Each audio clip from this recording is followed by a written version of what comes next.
Quarta-feira, dia tradicional de podcast aqui na Rai TV, e hoje eu estou com o doutor Igor Sabino. Ele é doutor em Ciências Políticas e hoje a gente vai falar sobre um assunto fundamental que vai ser, eu acho que a tônica desse primeiro semestre e talvez para muito tempo, né, que é o Irã, a situação no Irã e como isso reflete em todo o Oriente Médio. Então, obrigada, Igor, por estar comigo aqui hoje.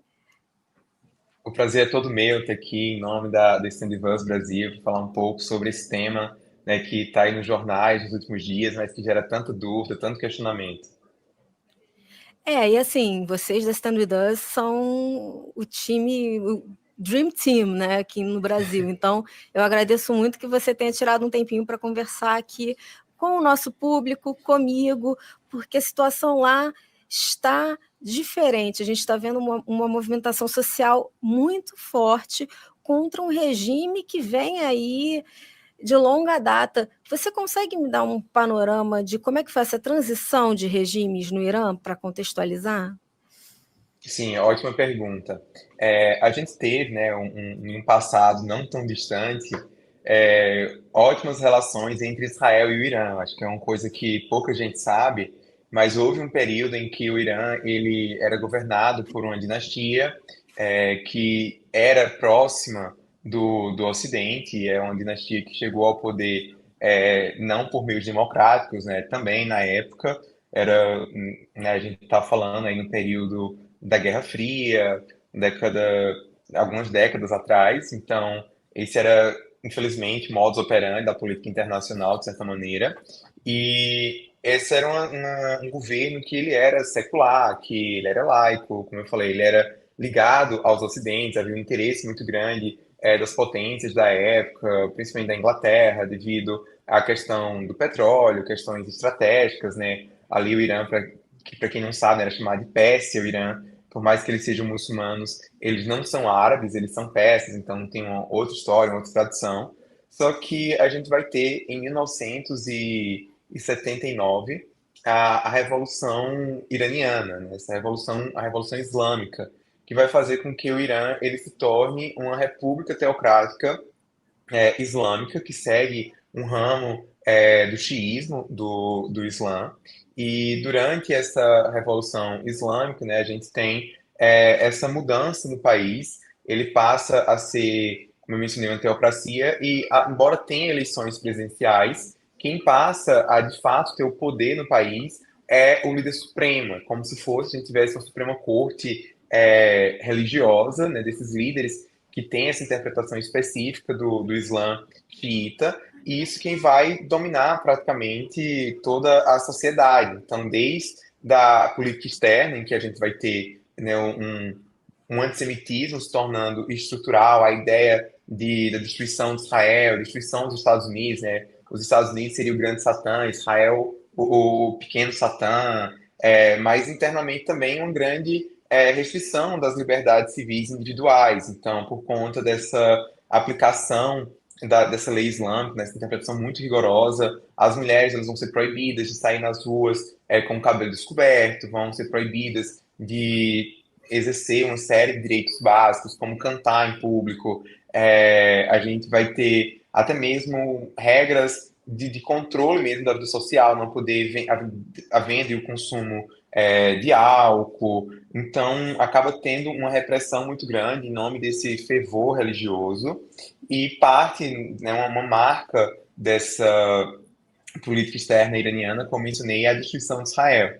E o regime iraniano vai buscar fazer isso de duas maneiras principais. A primeira é por meio da tentativa de criar uma arma, né, uma bomba nuclear, e a segunda é por meio do fortalecimento de grupos terroristas ali no Oriente Médio, né, no chamado Grande Crescente, né, uma referência àquela região ali, né, o Levante.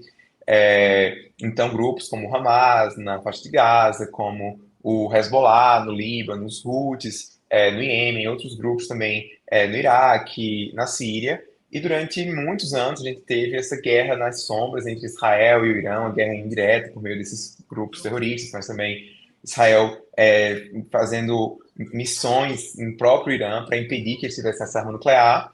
E a gente viu aí desde o 7 de outubro, nos últimos 2 anos, conflitos, né, confrontos mais diretos, ataques do Irã direto a Israel, e a resposta israelense acabou expondo as fragilidades do regime iraniano na Guerra dos 12 Dias, ano passado, e diante da crise econômica, de uma série de questões internas, a gente tem visto as pessoas indo para as ruas protestar contra o governo, e surge esse questionamento: será que finalmente agora a gente não vai ter o regime iraniano caindo, uma mudança de governo?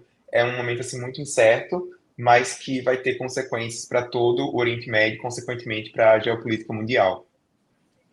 Como é que você enxerga esse levante da sociedade?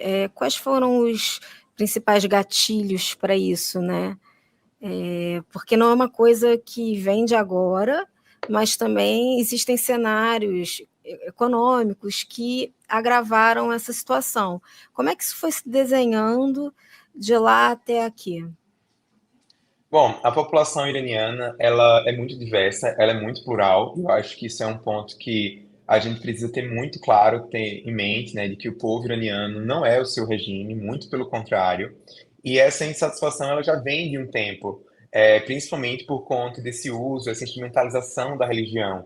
Então, tem algumas pesquisas, por exemplo, que mostram que o número de pessoas que, mesmo frequentando mesquitas e tendo que seguir regras islâmicas, mas que sequer acreditam no Islã, que sequer são realmente muçulmanos, porque seguem porque são obrigados, né? Alguns mudam de religião, se tornam cristãos e sofrem ainda mais repressão, mas até mesmo pessoas que querem simplesmente ter uma vida normal, né? De poder beber, de poder ir para festa, principalmente os jovens, de ter acesso a coisas do Ocidente, e o país ele vive, né, debaixo de um embargo econômico já há muitos anos.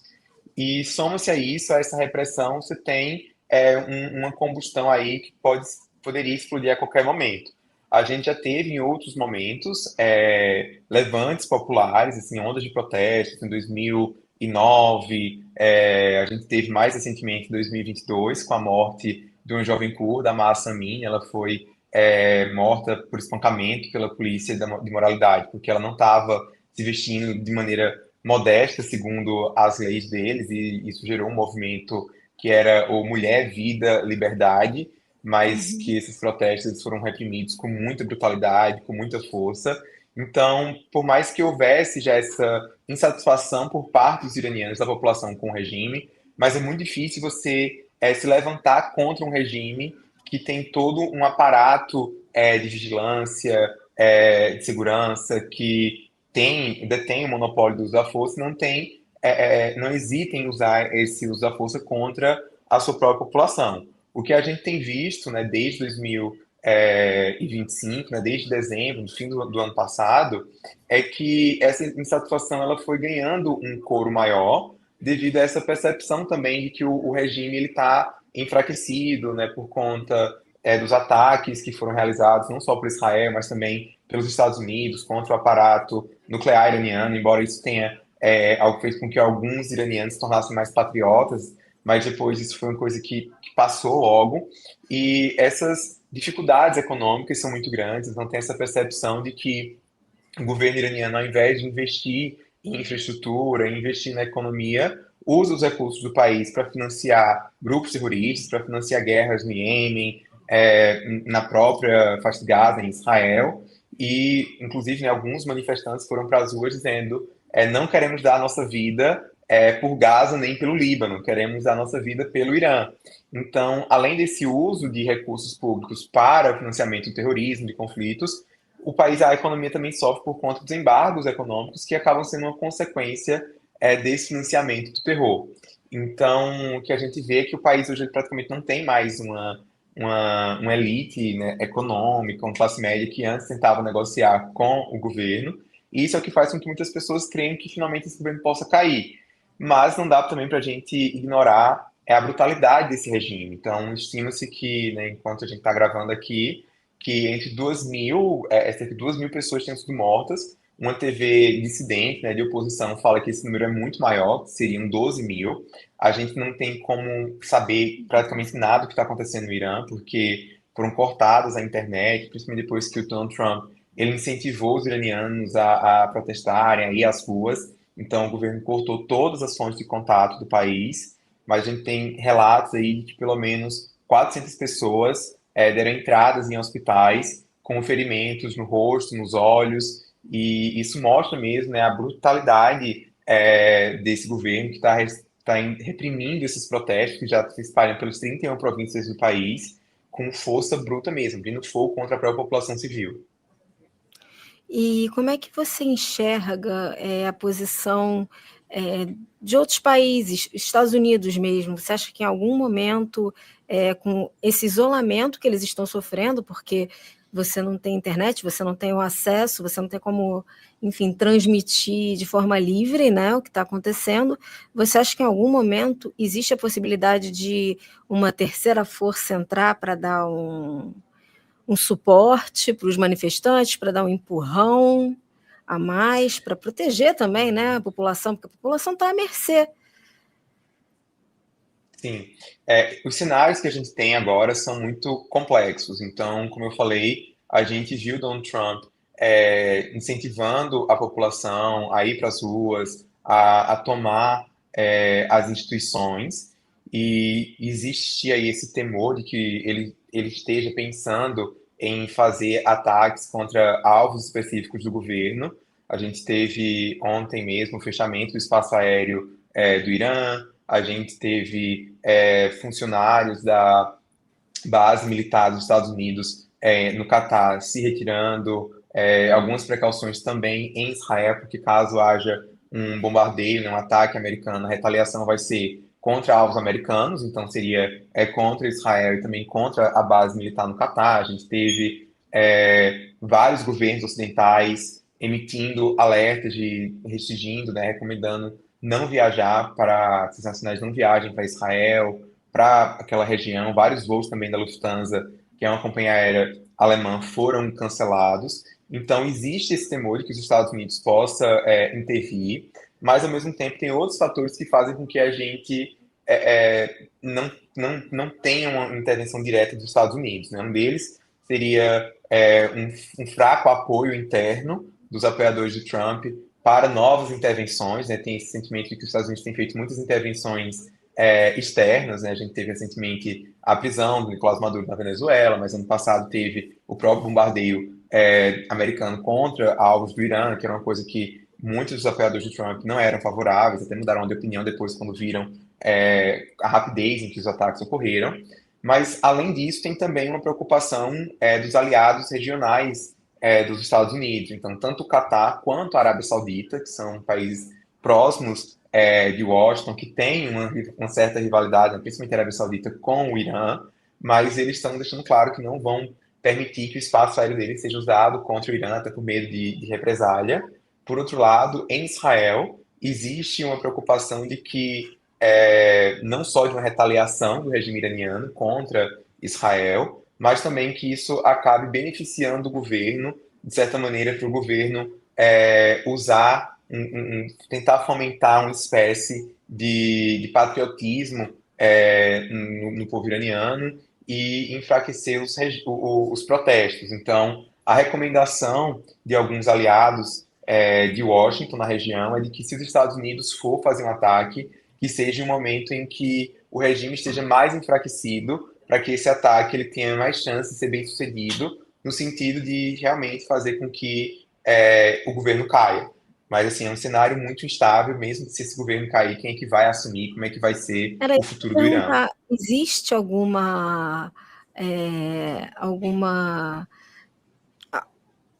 alguém que seja claramente contra essa teocracia? Existe algum, sei lá, partido, algum grupo organizado que pudesse mesmo assumir, ou se cair, fica Deus dará?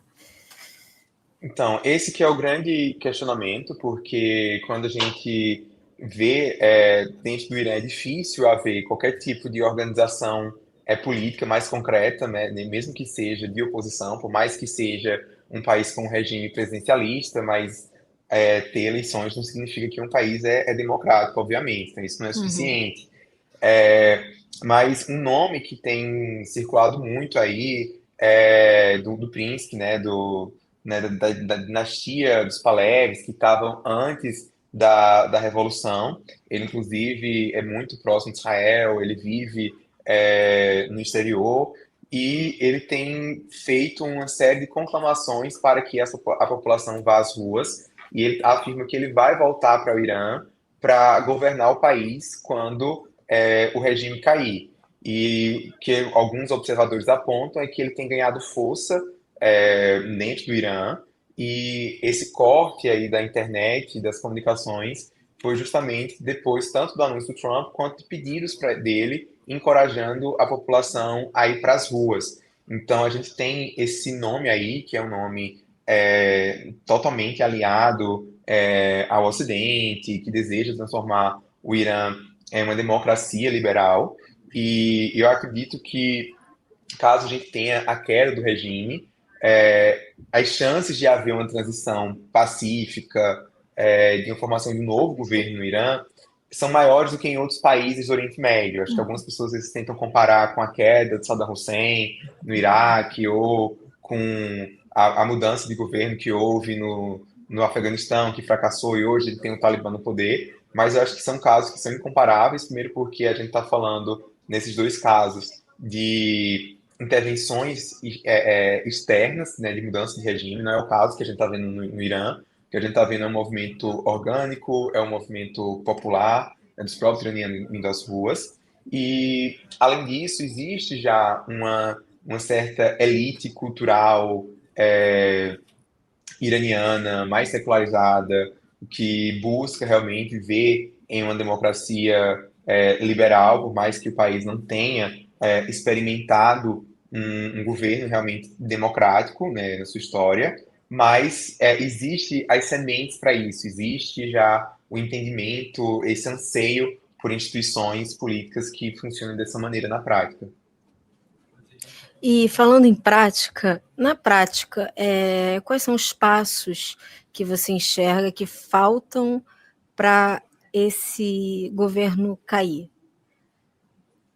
Bom, eu acho que é necessário que haja uma maior pressão da comunidade internacional, né, deixando claro para o regime que ele não vai ter, assim, o regime iraniano, ele já é um regime que ele não tem legitimidade interna, mas falta ainda ele perder a legitimidade externa. Então, a gente vê os Estados Unidos, como eu falei, já pressionando, até ameaçando intervir. A gente tem tido declarações muito duras por parte da União Europeia, mas o regime iraniano ele ainda tem alguns aliados de peso, como o Vladimir Putin da Rússia, embora, né, o Putin ele tenha mostrado aí que ele não é um parceiro muito confiável, porque a gente teve recentemente a queda do Assad na Síria, ele não interviu.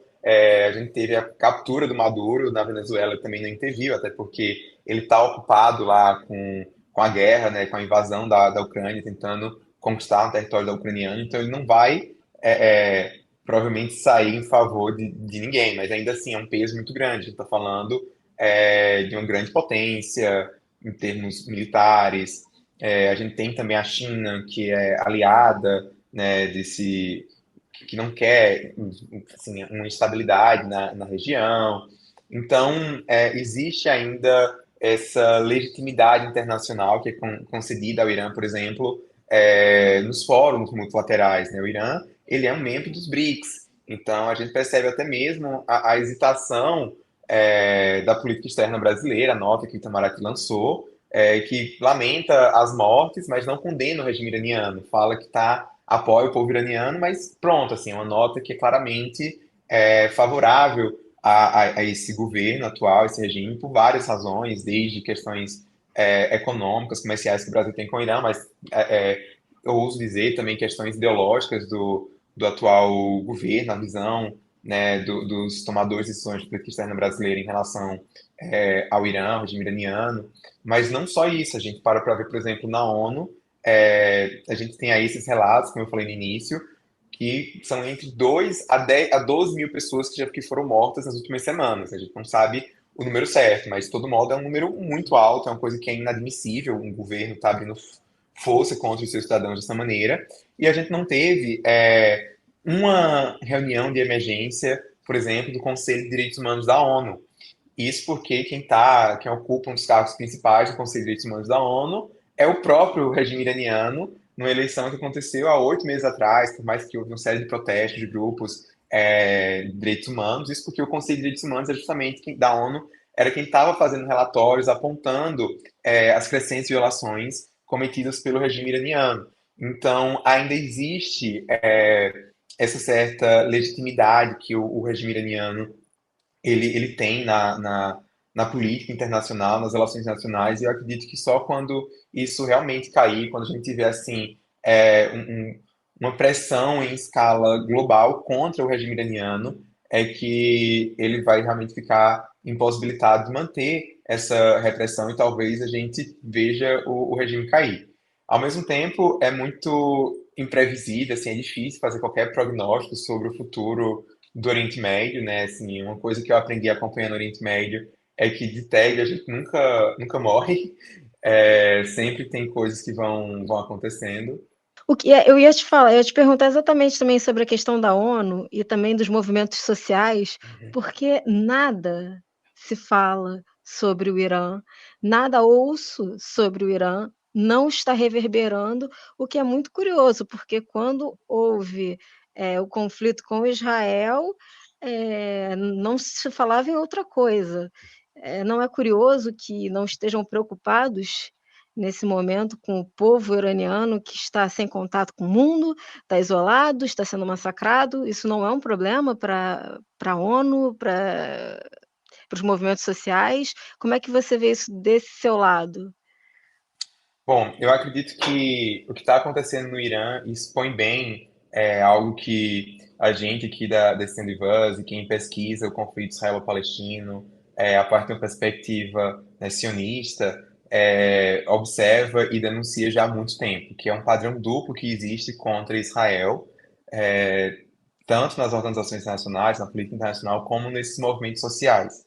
E as razões para isso são diversas. No caso da ONU, tem uma ampla literatura, né, várias pesquisas sobre o porquê que Israel ele é um país que ele é muito mais visado na ONU do que qualquer outro país, mas o que a gente tem assim uma explicação que é mais aceita, que é mais plausível, é o fato de que Israel funciona como um grande bode expiatório, principalmente na Assembleia Geral da ONU.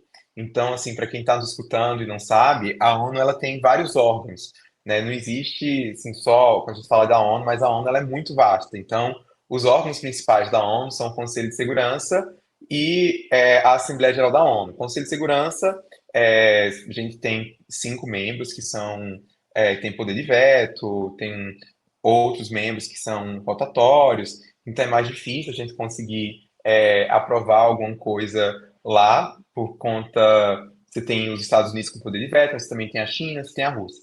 Só que a Assembleia Geral da ONU, ela é um fórum que todos os países que são membros, mais de 190 países, eles têm poder de voto.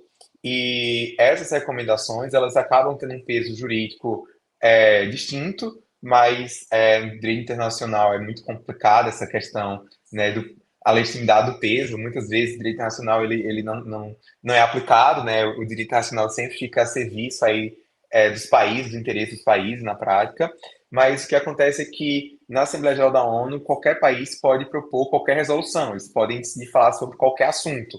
Então, você tem países que têm um histórico de violação de direitos humanos, você tem um histórico de países que são muito antidemocráticos, tanto na África quanto no Oriente Médio, e para eles é muito mais fácil focar o tempo inteiro em Israel, né? Transformar Israel nesse bode expiatório, porque aí, se as pessoas estão falando de Israel, vai tirar os olhos desses países.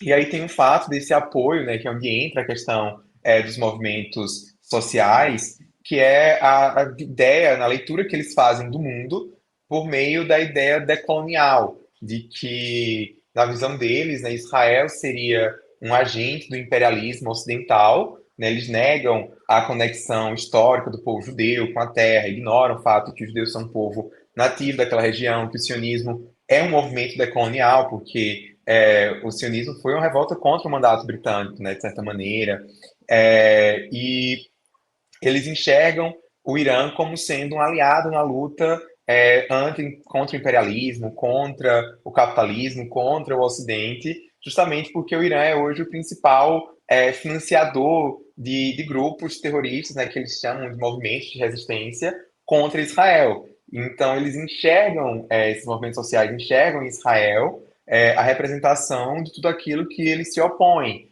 que seria esse colonialismo, que seria esse imperialismo, e na visão deles, o Irã seria essa forma de resistência. E claro que isso é uma leitura muito incoerente, né, acima de tudo, mas é também uma leitura muito simplista, muito rasa da situação. E o que eu acho mais irônico é que essas pessoas estão querendo combater esse suposto, né, colonialismo, né, essa predominância de um pensamento ocidental, mas eles fazem isso usando parâmetros ocidentais e teorias, ideologias e perspectivas, abordagens que surgiram praticamente em universidades ocidentais para ler uma realidade que é muito mais complexa, né? Eu acho assim que muito esse silêncio acerca do Irã, ele é muito grave, assim, muito incoerente, eu diria até que assustador, de um ponto de vista moral, quando se para ver não só as mortes que estão acontecendo agora, mas a própria maneira como que esse regime ele atua. A gente vive num país em que, nos últimos meses, nos últimos anos, né, principalmente por conta do cinema e tudo, tem se falado muito sobre o período de autocracia que a gente teve, o período de repressão, de autoritarismo político, e a gente vê um regime iraniano que é muito pior do que o regime militar brasileiro foi, né? A quantidade de mortos que a gente teve agora nos protestos, na repressão, foi maior do que todo o regime militar no Brasil. E essas pessoas não criticam isso. A gente tem no Irã uma política de Estado de homofobia institucionalizada, né? Que homens gays eles são mortos ou então são obrigados a fazer cirurgia de redesignação sexual. Isso é uma coisa que poucas pessoas sabem, mas o Irã é o país que mais faz cirurgia de mudança de gênero, né? De Sério? Eu não redesignação sabia disso. sexual. Sim, porque na visão deles, né, tem um fato, um documento é, de autoridade religiosa islâmica de que seria pecado, né, seria errado um homem se relacionar com outro homem, mas não seria errado a existência de pessoas trans, porque eles entendem que seria uma mulher que nasceu num corpo de um homem, então tudo bem haver essa transição, só que isso acontece de maneira forçada, muitos desses homens que não são, Até porque né, são coisas orientação diferentes, sexual. né? Exatamente. A orientação sexual e identidade de gênero, coisas totalmente diferentes. Então, é uma violência muito grande contra esses homens, e mesmo depois, por mais que tenha esse entendimento, né, teológico, mas as pessoas trans no Irã também sofrem preconceito, também sofrem marginalização. A própria situação das mulheres, né, as minorias religiosas, né, os judeus que são perseguidos lá, os cristãos, os barrais, as pessoas que mudam a religião, que abandonam o Islã, né? Até quem se torna ateu é visto como apóstata, pode ser morto. Então, assim, é um É um lugar regime que tem a polícia da que. moralidade. Isso, imagina isso, tem uma polícia da moralidade que fica nas ruas fiscalizando como que as mulheres se vestem, para ver se elas estão se vestindo de maneira modesta o suficiente. Então, assim, é um país que é machista, que é patriarcal, que ele representa tudo o que os grupos progressistas ocidentais dizem se opor. Mas ainda assim, eles apoiam esse regime em nome de uma suposta resistência ao capitalismo, ao imperialismo, né? E eu sempre brinco que, assim, tem um lema, né, que é muito comum aqui, que é se fere a minha existência, eu serei resistência. E na prática, infelizmente, que quando se trata de Israel é o contrário. Assim, se fere a minha existência, mas é contra Israel, tem o meu apoio. Porque é isso que a gente tem visto nos últimos 2 anos, desde o massacre de 7 de outubro, são expressões de apoio não só ao regime iraniano, mas ao Hezbollah, ao Hamas, a grupos terroristas que são totalmente contrários aos valores progressistas que esses movimentos defendem. Lembrando que Israel é uma democracia no meio de justamente países que são exatamente assim, que são absolutamente ditatoriais e violentos com o que é diferente. E aqui no Brasil a gente vê a relativização, né, de palavras de ordem, nazi, fascista, racista, mas quando você se omite, você está dando apoio, porque se você não é uma voz contrária, você está apoiando. E eu não entendo como você pode não aceitar Israel, mas como é que você apoia o Irã ou se omite diante do que está acontecendo? Pessoas são condenadas à morte, e ninguém fala nada. Eu só estou vendo judeus comentando, e minha Sim. bolha não é só judia não, tá? Sim, infelizmente a gente não tem recebido, né, essa atenção, e não só aqui no Brasil, mas no mundo, assim, as pessoas que são mais progressistas não têm falado sobre o Irã, e achei interessante isso que você trouxe sobre Israel, porque Israel é uma democracia e é um país como outro qualquer, como qualquer democracia, que tem seus problemas, que tem seus defeitos, né? A gente vive uma democracia, a gente sabe as disputas de poder, como que funciona, mas não tem como você comparar um regime democrático, com todas as suas falhas e imperfeições, com um regime iraniano. E você não precisa apoiar tudo que Israel faz, concordar com tudo que Israel faz, porque a gente que é brasileiro, a gente nem concorda com tudo que o Brasil faz em termos de Estado, de governos, mas o que eu acho muito irônico nesses movimentos é quando se aponta o fato de que Israel é um país progressista, por exemplo, no sentido de ter direitos para as minorias, principalmente para a comunidade LGBT, muitas vezes a gente é acusado de estar fazendo pinkwashing, né, de fazer lavagem Uhum. rosa, querer estar tirando o foco de outros problemas que Israel tem. Isso é uma leitura que eu diria que ela chega a ser antissemita, porque ela parte do pressuposto de que o Estado judeu ele não seria capaz de fazer nada bom se ele não tivesse o interesse por trás. E o que eu acho pior é porque isso apaga as lutas dos próprios movimentos sociais de Israel, que se o país ele tem esses direitos assegurados, se ele tem essas políticas progressistas, eles não surgiram do nada, eles são frutos de disputas de poder, de movimentos sociais que são ativos há anos. Então você invalida a sociedade civil israelense, o que é muito grave. E eu acho que a mesma coisa tem acontecido em relação agora aos protestos do Irã, né? As pessoas dizendo que é o Mossad que está por trás, é Israel, é os Estados Unidos. Gente, não. A gente está falando de pessoas que estão vivendo em uma ditadura, um regime ditatorial opressivo. Eles não precisam do apoio americano, do apoio israelense para querer ir para as ruas para ter essa insatisfação. Para eles serem bem-sucedidos na sua luta política, no seu esforço, sim, talvez eles precisem desse apoio político externo. Mas você querer culpar Israel ou judeus pelo que está acontecendo lá, além de ser também uma forma de antissemitismo, né, de culpar os judeus por tudo que acontece no mundo, também é ofensivo para os próprios iranianos, porque você está É um tirando essa silenciamento. agência, né, esse direito do povo iraniano. E aí você vê o orientalismo, você vê a contradição, porque são pessoas que dizem estar lutando pelo direito de autodeterminação dos povos, né, pelos povos nativos, e quando você tem povos nacionais ali indo para as ruas, expressando a voz deles, você está querendo ensinar eles como que eles devem agir. Então, é uma postura até arrogante, assim, né? Você infantiliza, você tira a agência dos iranianos, e isso é muito grave, na minha opinião. Você acha que isso vem de uma questão intencional ou de desconhecimento cultural das discrepâncias de lá e daqui? Porque lá não funciona como aqui. Eh, as pessoas falam: "A gente vive numa ditadura", ou a gente viveu num período fascista, mas a grande verdade é que nós temos divergências políticas, mas nós votamos, nós vamos às urnas, nós nos vestimos como nós desejamos, não existe uma polícia da moralidade.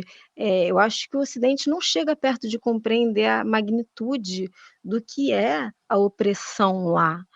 E aí eu não sei até que É, ponto é mau caratismo ou falta de vontade de aprender também, né. bom, eu, assim, sem entrar, né, nessas questões mais subjetivas, mas, assim, fazendo uma análise mais política, mais social, né, desse fenômeno, eu acredito que isso tem muito a ver também com a desinformação. A gente fez, né, recentemente uma pesquisa de opinião, aqui a Stand Us Brasil encomendou uma pesquisa de opinião ao Instituto Atlas Intel sobre a opinião dos brasileiros em relação ao conflito israelo-palestino. E o que a gente percebe é que existe uma parcela muito grande da população brasileira que acha que entende do assunto, que se considera bem informado. Mas, ao mesmo tempo, quando a gente vai questionou aonde que essa população, essas pessoas, elas se informavam, a maioria delas falou que eram por meio da internet, por meio das redes sociais.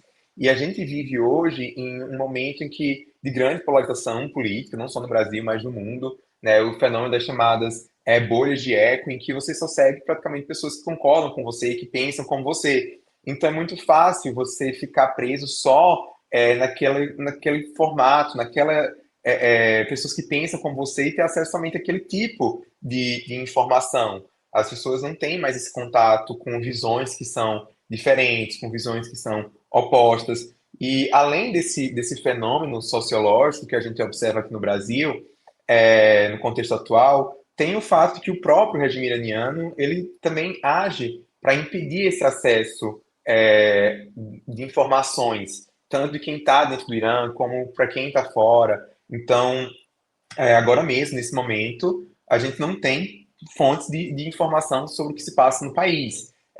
Correspondentes internacionais que cobrem o Irã já há muito tempo, eles falam que eles perderam total acesso às fontes, ou alguns que ainda têm acesso falam, olha, a gente não pode nem dizer como é que a gente está tendo acesso às fontes por conta da repressão do governo. O que a gente pode dizer é que as fontes têm vindo atrás da gente. Então, vocês escolhem, vocês vão confiar no que a gente está informando, né, na nossa credibilidade de cobrir o país já há tantos anos, ou não. Então, eu acho que é um fenômeno assim muito complexo, em várias questões estão envolvidas aí, e é óbvio que tem pessoas que são mal intencionadas, que têm interesses políticos, que instrumentalizam essas causas para determinados fins e manipulam as informações. É, é uma batalha, né, por informação, né? Acho que isso é uma coisa que a gente tem muito em mente aqui nesse Stand Vivas Brasil, de entender que o nosso papel é trazer uma outra perspectiva e contribuir com o debate na sociedade brasileira, trazendo informações que às vezes não são divulgadas na mídia, não são divulgadas por várias razões, né? Assim, o mundo é muito grande, então você tem muitas pautas, nem sempre os jornais dão conta de estar falando sobre o que acontece em Israel, monitorando todos os casos de antissemitismo. São tantos conflitos que há no mundo hoje e que a gente nem tem noção. Né? Recentemente a gente teve uma tentativa de genocídio contra os drusos e os cristãos em Sueida, na Síria. E isso não foi vinculado quase na mídia, não só na mídia brasileira, né, mas na mídia mundial. A gente, né, esse livro foi um dos poucos portais nas redes sociais em português que trouxe notícias relevantes sobre o que estava acontecendo, por conta das nossas fontes em hebraico, por conta de fontes que a gente tem também em árabe, dos próprios drusos que vivem no Brasil, nos procuraram, a gente amplificou, ampliou a voz deles. Agora também a gente tem buscado nossas fontes, assim, a gente tem especialistas nossos lá em Israel que são judeus israelenses iranianos, né, mas que fugiram do Irã, então que falam persa, que tentam, que cobrem o país já há muito tempo, e a gente busca popularizar esse conteúdo assim nas redes sociais, por meio de um podcast como esse e tantos outros, a gente tenta trazer essa informação de qualidade para o maior número possível de pessoas no Brasil. Isso eu acho importante. Vocês também fazem ações, vocês fazem muitas ações dentro das redes sociais, mas vocês fazem ações fora das redes sociais. Teve aquela na praia que vocês fizeram sobre as mortes de pessoas LGBTQIA+, e eu acho Sim, que é muito importante, porque, não é só uma causa judaica, o problema não é aqui só a causa judaica, né, atinge a todos. A sim, intolerância atinge a todos, a gente não você não pode aceitar intolerância, não pode ser sim. seletivo, ou você aceita ou você não aceita, não existe meio termo, você tem que ser radical, e eu sinto que a Stand With Us não está preocupada só com a causa judaica, mas sim a intolerância. De fato, né, foi muito bom isso que você ter mencionado. A gente fez uma ação ano passado que isso me surpreendeu muito, né, os resultados, nos deixou muito feliz. Durante a cúpula dos BRICS, no Rio de Janeiro, em julho do ano passado, os representantes iranianos estavam aqui, o ministro das Relações Exteriores do Irã, e, como você falou, a gente colocou 10 forcas na praia de Ipanema, com bandeiras do arco-íris, falando que o Irã mata gays. A gente também fez outras ações ao longo do dia na cidade, com carros falando sobre a situação dos cristãos no Irã, que eles também, uma pessoa pode ser presa, pode passar 12 anos na prisão por ter uma Bíblia no Irã, a própria questão das mulheres. E eu acho interessante, é importante ressaltar isso que você frisou, de que a nossa preocupação, né, enquanto instituição, enquanto Stand With Us, obviamente com a existência de Israel, com o combate ao antissemitismo, né, a preservação do povo judeu, mas a gente entende que isso acima de tudo, uma busca pela paz, que defender essas causas, defender a paz e é defender os direitos humanos para todos, né? A gente não é preciso ser judeu para se importar com o antissemitismo, com a intolerância religiosa ou com o racismo, né? Eu não sou judeu, eu sou cristão. E por isso que acontece no Oriente Médio me afeta diretamente, né? O que acontece em Israel, o que acontece no Irã. O Irã, ele é o 10º país mais intolerante ao cristianismo. Essa semana, a organização Portas Abertas é uma organização cristã que monitora a perseguição religiosa aos cristãos ao redor do mundo, lançou uma pesquisa que eles fazem anualmente, e os dados mostram que em 2025, cerca de 388 milhões de cristãos sofreram perseguição em virtude da sua fé ao redor do mundo. E quando você para ver, a maioria desses países, né, muitos países, 50 países, né, eles têm uma lista de 50 países, vários desses países, eles estão situados no Oriente Médio. Com exceção do Líbano, todos os vizinhos de Israel, os países que fazem fronteira com Israel, estão nessa lista, menos Israel. Então, você tem a Síria, que está em 6º lugar, você tem o Egito, que está em 44, a Jordânia, que está em 49, quer dizer, o Egito está em 42, se não me engano, você tem o Catar, que é um dos principais financiadores do terrorismo na região, que está em 44, você tem o Irã, que está em 10º, você tem o Iêmen, né, que tem os Houthis atacando Israel, está em 3º Uhum. lugar. E ao mesmo tempo que você tem essa realidade, né, a gente percebe uma tentativa nas redes sociais de querer dizer que Israel é um país que odeia cristãos, de dizer que em Israel os cristãos são perseguidos. E é justamente o contrário. É literalmente o único país do Oriente Médio que não está nessa lista. As outras seções estão Líbano, os Emirados Árabes, mas assim, é claro que em Israel acontece alguns casos de preconceito, de intolerância por alguns religiosos mais radicais, assim como acontece no Brasil, né? A gente Aqui é um país também que tem é. liberdade. O próprio antissemitismo, acho que é a maior prova disso, né? O antissemitismo, as pessoas esquecem que também é uma forma de intolerância religiosa. E quantos comentários que a gente vê preconceituosos contra os judeus, contra as religiões de matriz africana, né? Quantos terreiros que não são de candomblé, de umbanda, que não são atacados, pessoas do povo de santo que fala dos preconceitos que sofrem no mercado de trabalho, na escola. Então, isso faz parte, né, das democracias. Há uma diferença entre você ter casos de preconceito, de racismo dentro de uma sociedade, e há uma diferença entre isso ser institucionalizado, disso não ser punido pelo Estado. E não é o que acontece em Israel. Recentemente, o próprio presidente, Isaac Herzog, ele se encontrou com os líderes cristãos, as principais denominações cristãs históricas de Israel, condenando a intolerância religiosa, afirmando o compromisso de Israel com a defesa, né, a proteção dos lugares sagrados, sagrados não só para os judeus, né, Israel, né, a terra de Israel lá, principalmente Jerusalém, você tem lugares que são sagrados para cristãos, para É muçulmanos, tudo. então assim, é sagrado Exatamente. para as 3 maiores religiões do mundo, né, e acho até que é por isso que o conflito com o Estado de Israel tem uma atenção maior, porque interessa a muita gente, né, não só aos judeus. Então é isso, a gente entende que lutar por direitos humanos é lutar para todos, né, assim, não só para Israel e pelos judeus, é por isso que essa causa do Irã ela é tão cara para nós, além, claro, dessa questão da própria sobrevivência, né, de Israel e do povo judeu, uma vez que esse regime iraniano, como eu já mencionei, ele tem uma política externa aberta, declarada de destruição de Israel, mas também pelo próprio povo iraniano, que, como eu falei, é um povo muito diferente do seu governo, e você tem várias iniciativas de iranianos que vivem no exterior, que apoiam Israel, que prestaram solidariedade ao povo judeu depois do 7 de outubro. No próprio Irã, você tem né, aqueles relatos de pessoas que secretamente que apoiam o direito de Israel de existir, que não concordam com a maneira como que o governo iraniano age. Então, é isso, né? Como eu sempre falo, o antissemitismo começa com os judeus, mas não termina com os judeus. Os judeus. Antes de fazer o gancho para puxar para o final, porque eu quero entender a sua opinião sobre a perspectiva do Irã e do Oriente Médio para 2026, já que a gente já está no iniciozinho Uhum, do ano. Esse ano também tem eleição em Israel, que já também é uma coisa confusa. É, sim. eu acho que a gente precisa tocar num ponto que eu não vejo também ninguém falando, fora a gente, dos relatos de abuso sexual nos dos reféns do 7 de outubro pelo Hamas, homens e mulheres, e também não se fala disso.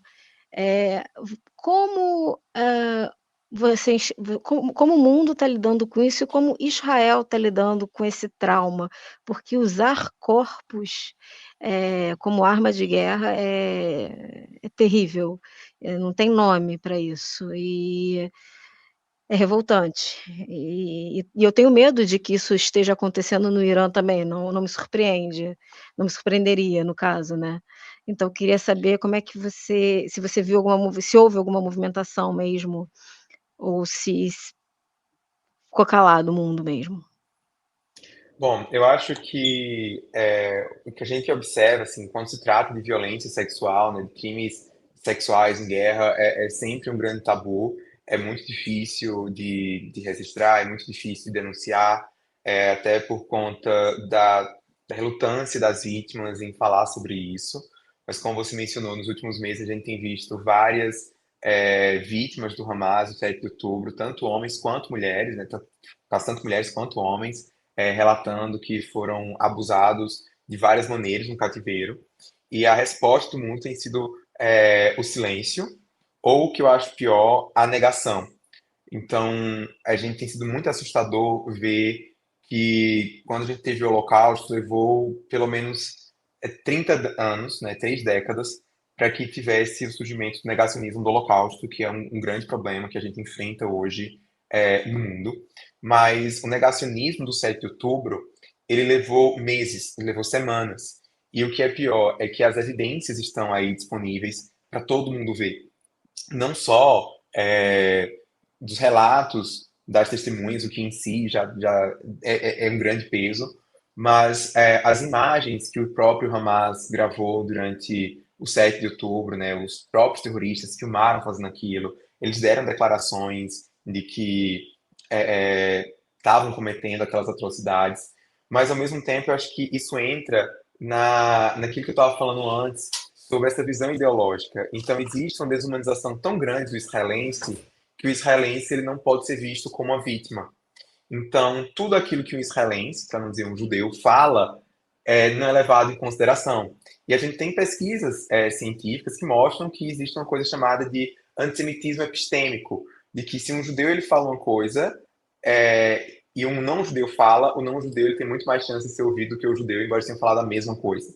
Inclusive, é até por isso que eu falo tanto sobre antissemitismo, eu, enquanto não-judeu, né, é a única minoria onde a ideia do lugar de fala não se aplica. É o contrário, quem tem lugar de fala é quem não é judeu para falar de antissemitismo, infelizmente. Então, eu acho que isso entra já nessa. As pessoas enxergam esse conflito tanto do ponto de vista de que Israel, já parte do pressuposto de que Israel está errado, que Israel é mau, de que o israelense ele não pode ser vítima. Ele sempre tem que ser o vilão. E a gente vê, é uma tentativa de que as pessoas dão mais credibilidade ao Hamas, um grupo terrorista, do que a Israel. Então eles afirmam, por exemplo, o Islã afirma que você não pode, no caso, principalmente dos homens, né? Você não pode violentar homens. Então eles falam, o Islã proíbe, se o Islã proíbe, então jamais o Hamas agiria assim. Só que o Islã proíbe uma série de outras coisas também que o Hamas comete, né? Se você, eu acho que usar esse argumento é ofensivo ao próprio Islã e aos próprios muçulmanos, porque se você considera, né, o Hamas como um representante legítimo do Islã, eu acho que isso é uma ofensa à própria religião e a grande maioria dos muçulmanos que não concorda com o Hamas, que não são representados pelo Hamas. Mas é um malabarismo mental muito grande, porque já se parte desse pressuposto que o israelense ele não pode ser a vítima, ele tem sempre que ser o opressor, o assassino, o mal. E uma curiosidade, eu já vou Uhum. puxar Pode me o interromper, eu falo fio, demais, então você vai deixando eu não, falar. não, tô adorando, tô aprendendo, nossa. Que E bom. como é que você foi, porque tudo bem, você é cientista político e você não é judeu, e é muito difícil ver um não judeu interessado nas questões, judaicas, não de Oriente Médio eu até vejo, mas interessado nas questões judaicas. O que que te chamou para isso? Nossa, essa é uma ótima questão, uma ótima maneira da gente, né, terminar o nosso papo. Pelo meu sotaque, deve ter percebido que eu sou nordestino, eu sou de Campina Grande, na Paraíba, e eu nasci em um lar cristão, em um lar evangélico, e desde muito cedo lia as histórias da Bíblia hebraica, né, os Dez Mandamentos, Moisés, e eu tinha um fascínio muito grande, uma curiosidade por entender é, sobre o Oriente Médio hoje, né? Assim, eu queria falar, nossa, esse povo que na Bíblia, essa nação, Israel, e quando eu fui ver, nossa, tem um país chamado Israel, mas esse país surgiu em 48. Como é que ele pode surgir em 48 se a Bíblia já fala dele?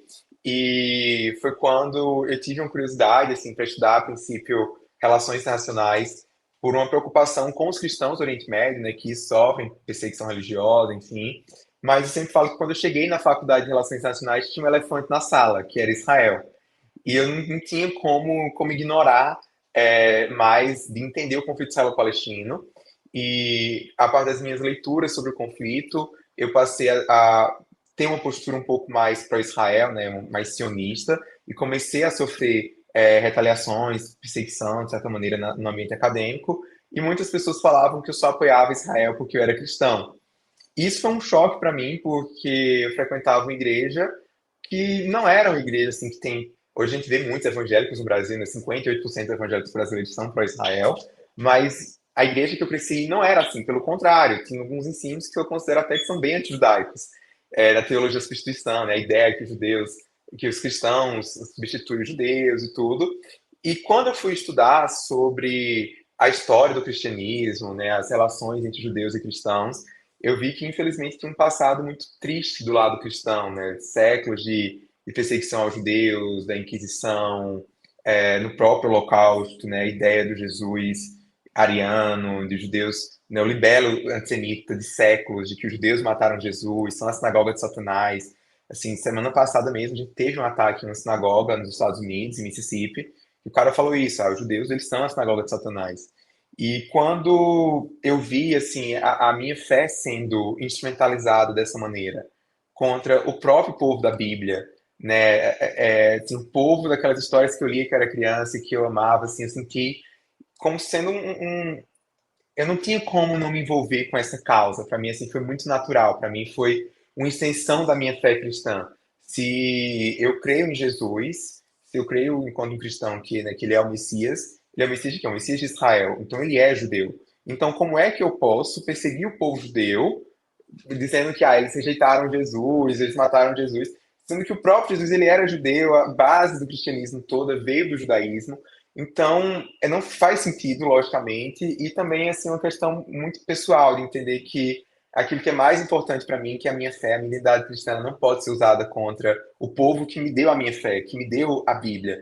Então, para mim é muito natural, assim, combater o antissemitismo, porque eu acho que, por mais que esteja fazendo isso pelos meus amigos judeus, eu sinto que, de certa maneira, eu estou lutando também por mim. Então, essa é a minha história, né? Eu até falo um pouco mais de ter um livro chamado Jesus, um Judeu, em que eu falo sobre essa questão do antissemitismo cristão, mas é isso, assim, a causa, né, como eu falei, o antissemitismo ele começa com os judeus, mas ele não termina com os judeus. Então, eu até fico, quando algumas pessoas me perguntam por que que você não judeu fala tanto sobre antissemitismo? E eu até acho que, falo assim, gente, eu entendo o choque de vocês, mas eu fico triste de saber que existe esse choque, de que não é normal, de que assim, como se os judeus fossem a única minoria que não tem aliados. né? Você vê tantas pessoas que não Até são que nem é LGBTs e visto que como minoria. eu paro pra pensar, por exemplo, assim, a Madonna, né, quando ela veio pro Brasil, o show dela e tudo. A Madonna, ela é um ícone da luta pelos direitos LGBTs, mas ela não faz parte da comunidade. E você vê pessoas que são brancas e que tem um movimento antirracista que é muito importante, né, de amplificar, reconhecer os privilégios, ajudar as pessoas, né, a combater, educar sobre o racismo contra os negros. Mas por que, quando é em relação aos judeus, isso choca? Então, eu gosto também de trazer essa provocação de que o que eu faço não deveria ser visto, não deveria ser a exceção, deveria ser a regra no mundo de hoje. A regra. Se a gente luta contra uma opressão, a gente está lutando contra todas. Sim, E eu sem também dúvidas. enxergo dessa maneira. Eu Uhum. eu também acho que esse engajamento não tem que ser só quando é contra você ou quando te interessa, mas tem que ser coerente, e a coerência Sim. está justamente nisso, em ser consistente. E por isso que você vai me ver defendendo mulheres, você vai me ver defendendo a causa LGBT, você vai me ver Uhum. defendendo enfim, pessoas que sofrem racismo, independente, porque para mim, esse combate é absolutamente natural. Não é só porque é contra judeu que eu, enquanto judia, "milito", entre aspas, porque Uhum. também, né, não você fala militante, as pessoas já apontam para você, né. Eu não me sinto abraçada Sim, pelos movimentos, então acho que é o que mas eu abraço de volta, sabe, não. sim.